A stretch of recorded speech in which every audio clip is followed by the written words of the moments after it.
ធ្លាប់និយាយបងថាសំខាន់មានចិត្តភក្តីទើបអាចស្រឡាញ់គ្នាបានយូរបងអាចធ្វើបានត្រឹមតែមួយឆានពេលនេះបងចាប់ផ្ដើមរក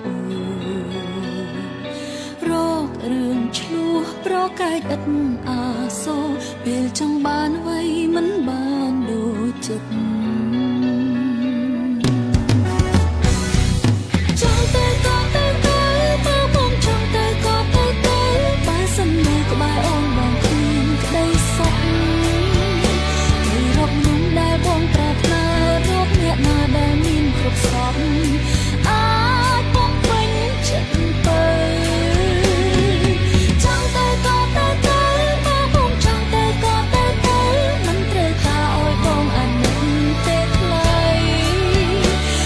តាមបេះដូងខ្លួនឯងចង់អូនមិនខត់ខាំងទេចរណៃសំខាន់ឲ្យតែបងសុខឲ្យចិត្តអូនសុខចិត្តឈឺចាប់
ចង់ទៅក៏ទៅ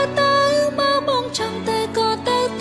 បើសិននៅក្បែរអូនបងគ្មានក្តីសុខទៅរកមនុស្សដែលបងប្រាថ្នារកអ្នកណាដែលមានគ្រប់សពអា